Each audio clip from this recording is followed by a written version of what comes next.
The Critical Care PRN is dedicated to fostering the role of critical care pharmacists as essential members of the multidisciplinary patient care team. The Critical Care PRN's goal is to optimize drug therapy outcomes by promoting excellence and innovation in clinical pharmacy practice, research, and education. For more information, including how to become a member, go to critprn.accp.com. Again, that website is critprn.accp.com.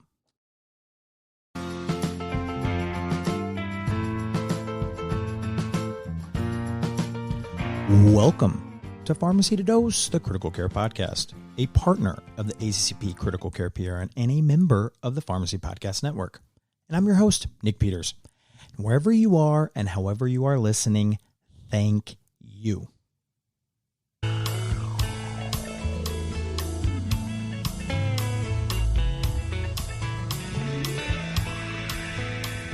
Now, this is the trial of the week, where I review a landmark trial that was published this month. And my special guest today is Melissa Thompson Bastin, an in-person discussion from my visit to the University of Kentucky in Las Vegas. So we, of course, set the scene, right? We give that background info into the treatment at the time our study was published. The trial of the week, right? Discussing the article that's featured today. And then where are we now? How do we treat this disease state now? How did this research article affect our care? And today we're talking about a review of dosing of oseltamivir in the critically ill. So you're probably wondering, wait, I thought we've had this settled. You're going to have to listen and dive in. It's an awesome episode. Then we have one other point before we begin. You got to come find me on TikTok. That is correct. At PharmacyToDose. Now, we're in the trust tree here, right? Friends, listeners, right? I think so. So I'm not sure I've ever felt as old as when I did trying to make my first TikTok video. So follow along, at the very least, just to chuckle with me. But it's an August trial of the week, and we are starting right now.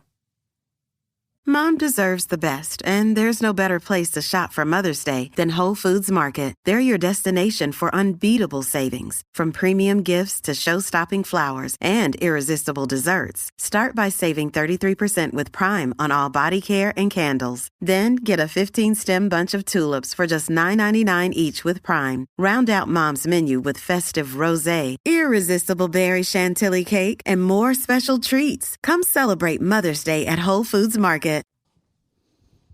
Welcome to another trial of the week, folks, and that is right. We are in person. I am here in Las Vegas, Kentucky, with none other than Melissa Thompson Bastin. That is correct, the MICU pharmacist here at the University of Kentucky. Melissa, how are you doing? I'm great. Super excited to see you, Nick. Thanks for having me on. Well, you know, Kentucky's driving distance. I'm making my way down. Had to stop in person, and a perfect trial of the week, right? So as always, we'll set the scene, we'll talk about the trial of the week, and then finish with where are we now. So for those who may be a little newer learners right now, in 2009, the original pandemic for a lot of us, right? The H1N1 influenza A virus. It started a pandemic of which H1N1 strain, I didn't know this even from your article, it's still the most commonly detected seasonal influenza virus. So that was really cool. First detected in April 2009 and declared a global pandemic by the WHO in June 2009, with the World Health Organization ending that pandemic in August 2010. And the oral treatment of choice, of course, oseltamivir or Tamiflu. So, Melissa, in the early 2010s, right, kind of as the pandemic was kind of going down from its peak a little bit, how did we typically dose oseltamivir for critically ill patients? Yeah, so I started my pharmacy residency in 2010. So I got to see a little bit of maybe the tail end of the pandemic and what it looked like here in Kentucky. I remember in pharmacy school, rotating through the MICU at MUSC, we used a lot of double dose Tamiflu. Here, we had a lot of flu-ARDS or FLARDS. Have you heard that recently? I haven't heard that. Oh, it's That's a thing. So good. It's a thing. There's literature published on it. So the original viral-induced ARDS syndrome, which now we all are very familiar with COVID, but the original, the OG, was the influenza virus, FLARDS. So a lot of our attendings here, especially when I got out into practice in 2012, listened to that WHO recommendation for not only doubling the dose, so going from 75 BID to 150 BID, but extending the duration up to 10 days, sometimes longer. So we saw a lot of that here. And we didn't have a lot of evidence to say this was good. We didn't have a lot of evidence to say it was bad, besides the GI upset and some side effects. Yep. One of the driving forces for our papers were the drug shortages. And so it's funny how scarcity kind of, begets novelty, if you will. But we also had some attendings that did not buy into the hype. And we have some dissenting attendings. And I think that's always been the way here at UK. So not everyone has the same practice from an attending standpoint. And I think it just set the stage for a retrospective study, because we just had discordant practice. Some used double dose, some didn't. And there really wasn't a rhyme or reason to that. It was just whoever was on service at the time. Yeah, and the guidelines that, Melissa, that you referenced, right? The quote is, higher doses and longer duration of treatment may be appropriate, although there is no available clinical trial evidence to inform recommendations. Now, in theory, right, as the pandemic went on, we found out that it affected the patients who got FLARDS, which is the greatest nickname of any disease state. The patients that got that, a lot of times they associated severe obesity was with that, right? Kentucky, Indiana. So we saw a lot of that. So do we think that's maybe why the thought came up of using that double dose? Yeah, that's a really great question. I don't know. A lot of that data came from California, in fact. And so there was California physicians were writing about what was going on, and they were publishing things in, I think there's a couple of articles in PubMed, but there's a lot of just like editorials and non-peer reviewed publications talking about the higher dosing. It definitely could have contributed.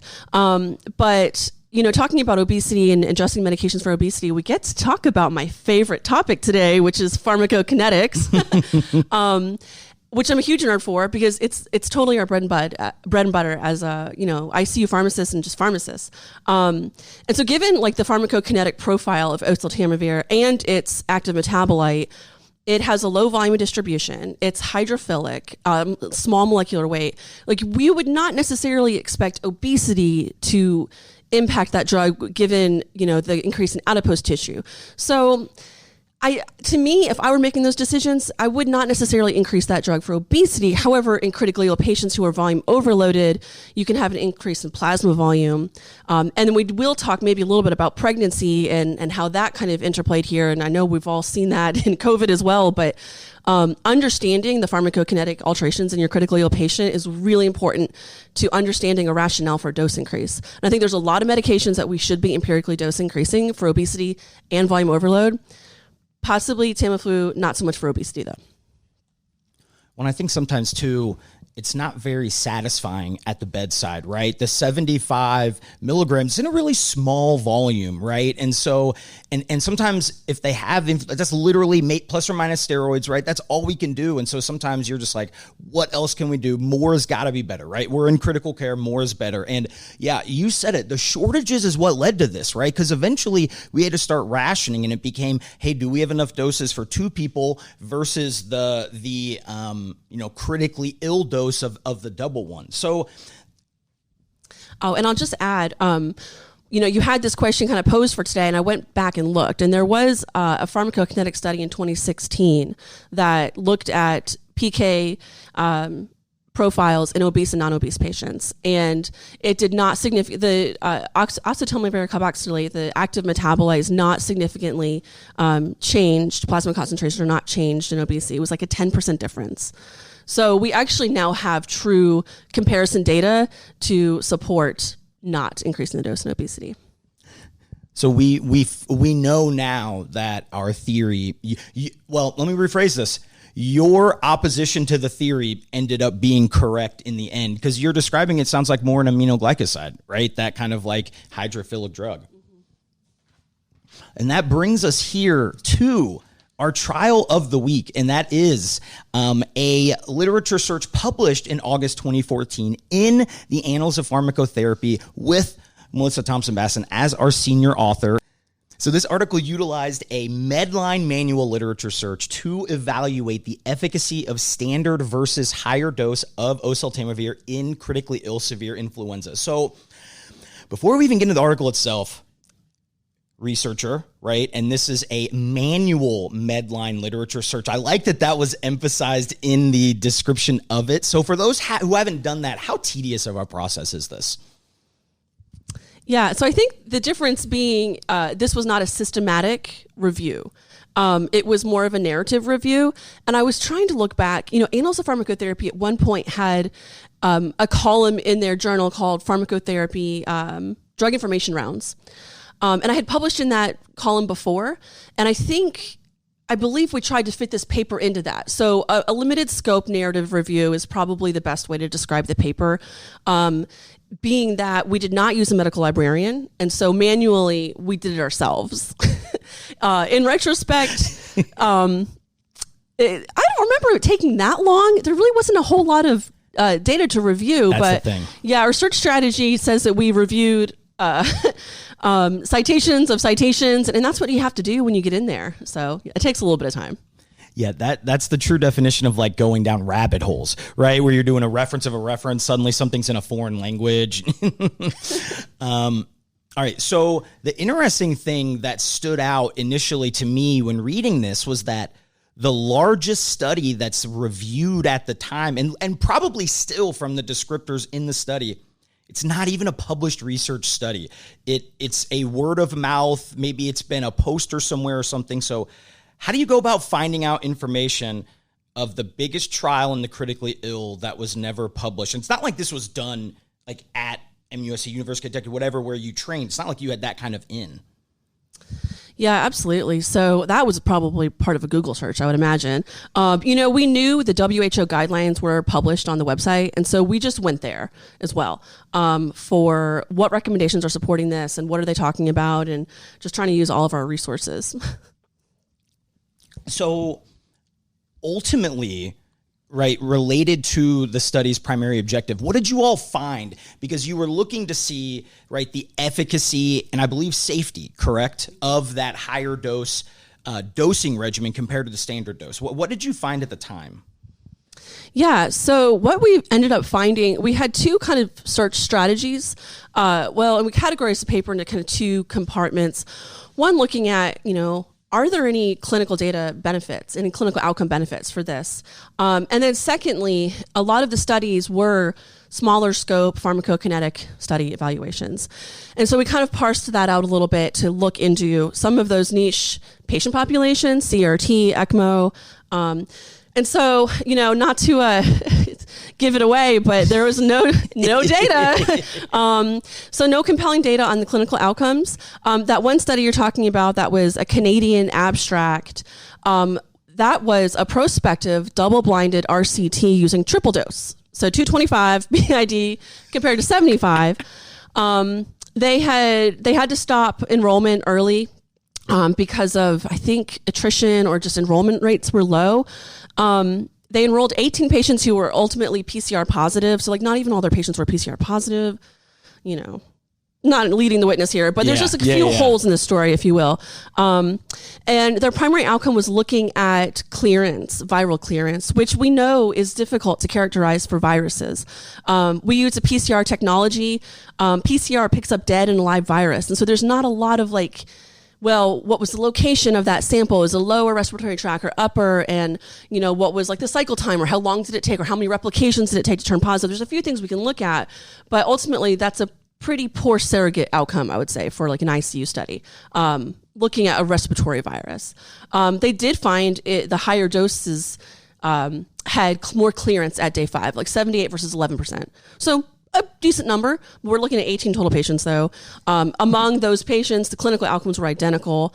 And so, that's got one paragraph of the review. What else we found was that of the pharmacokinetic studies that we looked at, there's around 33 patients who either received ECMO or CRT for supportive care. And we were really interested in these populations because we know that they have altered pharmacokinetic profiles. And just the research around this, it was at the time and it still is, it's really important and it's still kind of a hot topic. And so what we found here with our CRT patients, overall, the dosing, even at standard dosing, 75 BID, the concentrations in the plasma exceeded the IC50, so the inhibitory concentration 50 to inhibit 50% of the virus, which is kind of like the MIC of a bacteria. So to kind of relate that a little bit, exceeded the concentration you needed by 7 to 8 fold. So on level of 1,000 more concentration than you needed. 7 to 8 fold. Just that's like times itself 7 times. So massive concentration. 700 to 800% higher concentration than what you really need. And so certainly, CRT comes with a lot of challenges for dosing. But given its pharmacokinetic profile, you certainly would expect elimination through the circuit. And a lot of that is probably too nuanced to discuss today. But many of those authors suggest the standard dosing is fine and probably still too high. And the same thing was found with ECMO. So the concentrations well exceeded any threshold needed for optimal viral killing. And it goes back to the pharmacokinetics, right? It makes sense what you were saying based on the drug characteristics that we knew. Those haven't changed, right? Those have been the same throughout, right? So it's the same info that we have. The best thing about this, and I didn't actually even know this, to be honest. You're going through, you kind of found, and so ultimately in a kind of focus on the critically ill just for a second, we found no difference, right? It was the same outcomes no matter what you were doing then and now. So after I approached you kind of looking into it, I was like, okay, I wonder if that supports it. Because to be honest, my gosh, COVID has kind of taken over my viral infection brain. So I was like, man, I kind of wonder what the data says. So let's go through it a little bit. And because Melissa's nodding her head in here because she knows it's in her favor here. So we got a retrospective study from the Cleveland Clinic in 2015, and it found no benefit with higher dose oseltamivir in 123 critically ill patients. It's like a paper in the Journal of Intensive Care Medicine, but it's one of those where the supplement is like 8 pages. So it's still the same thing. They're just kind of fitting it in where they could, which was really cool.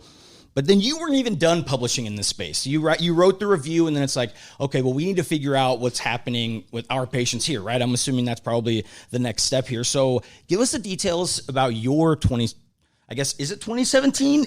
What year is this study? What a great question. I had to look back. I said, why does it say 2017? We submitted that thing years prior. It just takes a long time to get things in print these days. So we, again, at the same time we wrote that review article, we're like, well, let's go ahead and just review our data here. So we looked at MICU patients with PCR positive influenza admitted to UK healthcare from 2007 to 2014. This was a pharmacy resident project. So Zach Knowles, first author, did a fantastic job, as he is a fantastic pharmacist now, on the project. So we, primary outcome was the duration of mechanical ventilation. We also wanted to look at change in P/F ratio from days 1 to 5, ICU length stay, overall length stay, and ICU survival. Our two groups, again, were oseltamivir 75 BID versus 150 BID. We kind of had to go through and say, well, how do you classify high dose versus low dose given degrees of renal impairment and recommendations? So there's a little table in there about that. Overall, what we found was that the high dose patients were younger. They were more commonly isolated with H1N1. They received ECMO more frequently. And in the unadjusted analysis, the high dose patients had a much longer length of stay for all of it, mechanical days, ventilation days, et cetera. And so, this is the Achilles heel of critical care research, Nick, where you're like, well, darn, that's not what I was expecting. And I think we have a huge selection bias at play. And so, this paper, we just used regression, multivariable linear regression to kind of control for some of those characteristics that we knew were different. So I believe we looked at Apache score, SOFA score, stuff like that. In retrospect, we probably should have matched these patients, but this was early on in our careers, and you look back and you're like, well, I would have done that differently now, but that's okay because that's life and you get better as you go through it, right? So the adjusted analysis, there's no difference, and that's what we expected. Really, this drug, administration of this drug is not going to make a difference on these important clinical outcomes that we're looking at. Yeah, well, everyone's going to be harder on themselves when they look back at their old work, right? It's just like tale as old as time, right? It's like if you ever looked back at like your like first like statement, like personal letters or things, you like kind of makes you wonder like, Mac, how did I get that job? So following, and those are kind of there's really not a whole lot else. It's kind of those two studies, and then we have the 2018 IDSA influenza guidelines. There's no mention of 150 anywhere. I control F'd it. I looked high dose, all in between. So it's just 75 BID. Now, kind of ending this, because it's hard to talk about this one viral pandemic without thinking of the one most recent. And, everyone, if you're up to date on your literature in critical care and in pharmacy and things, they've seen, right, you're on a lot of those papers helping the community with COVID-19 with specific concerns with it. So how did you were talking about like what you would have done back with this. How did you apply those principles that you learned to the early stages of like a pandemic to the 100th degree of what the H1N1 was?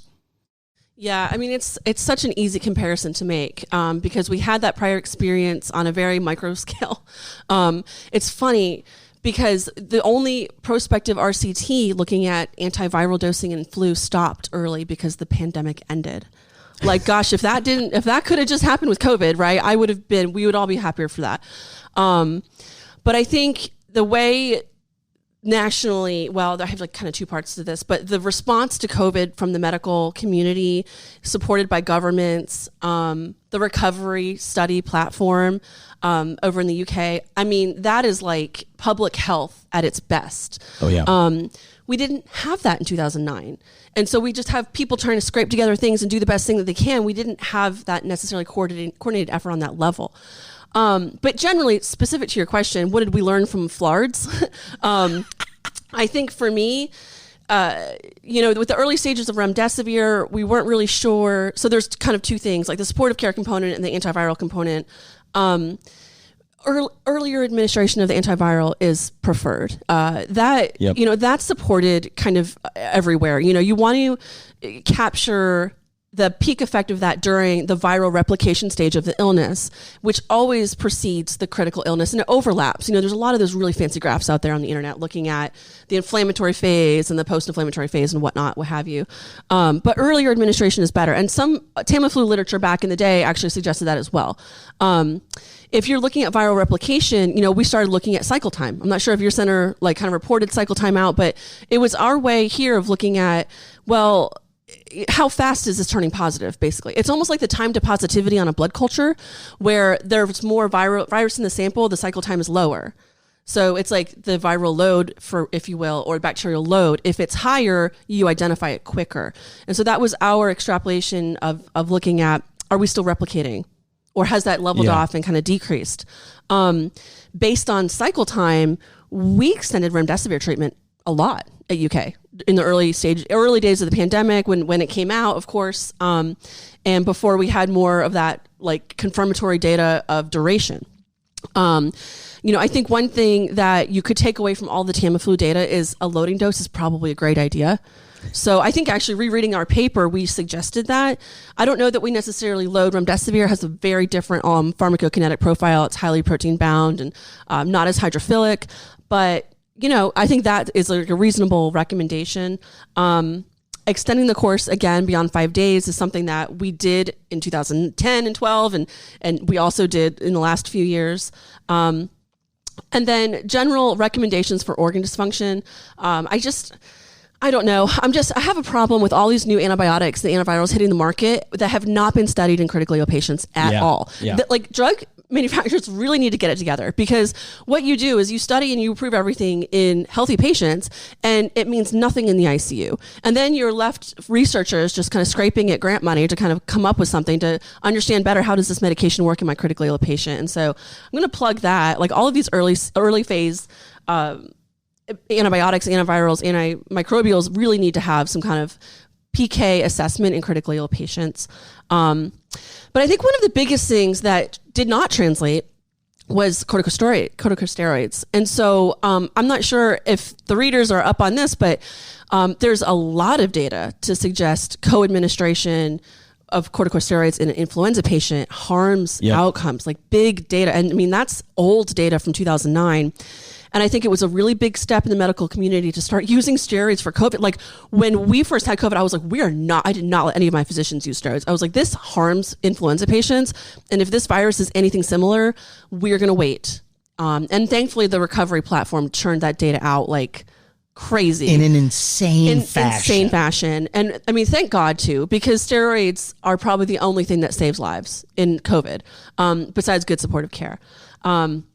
So yeah, I think we did learn a lot, and it definitely, for better or for worse, I think it helped us prepare a little bit. It certainly, the flu ARDS phenomenon was not new. And so our center mobilized very quickly. You know, we brought the VV ECMO into the MICU, and, you know, we knew exactly what to do. It was not new at all.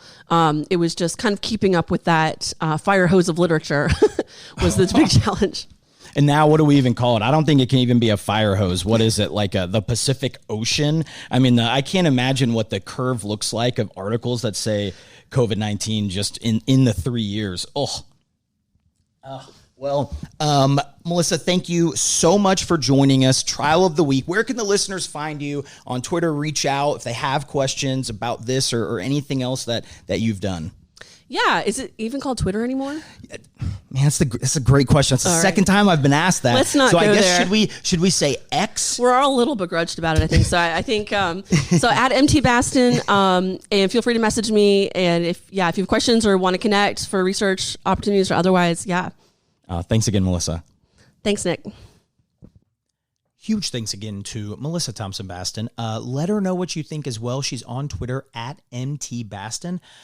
And then thanks for letting me know what you think about the trials of the week. Appreciate your thoughts and feedback. Keep them coming at PharmacyToDose. Man, we're on all of them. Twitter, Instagram. If you've stepped away from the people who own them, right? Mastodon, Blue Sky, TikTok. Find us in all of those places. And then the reference list with the articles and things we discussed in the podcast episode today, it's in that episode description as well as at PharmacyToDose.com, the website. And until next time, I'm Nick Peters, and this is PharmacyToDose, the Critical Care Podcast. QXMD builds mobile solutions that drive evidence-based care in clinical practice. So check out Read for easy access to research personalized for you. Calculate for over 500 easy-to-use decision support tools, and Learn to earn CME online in minutes per day. Try them today at qxmd.com/apps. Again, that is qxmd.com/apps. The Critical Care PRN optimizes drug therapy outcomes by promoting excellence and innovation in clinical pharmacy practice, research, and education. For more information, go to critprn.accp.com. Again, that is critprn.accp.com.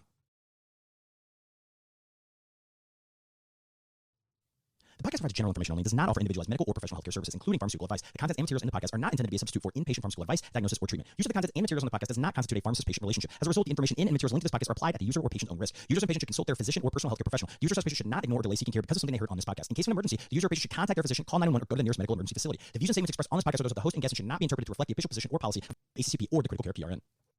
ACCP and the Critical Care PRN disclaim any and all liability or responsibility for any direct, indirect, incidental, special, consequential, or any other damages, including without limitation, loss of profits arising out of any use of, reference to, reliance on, or inability to use the podcast, its contents, and materials.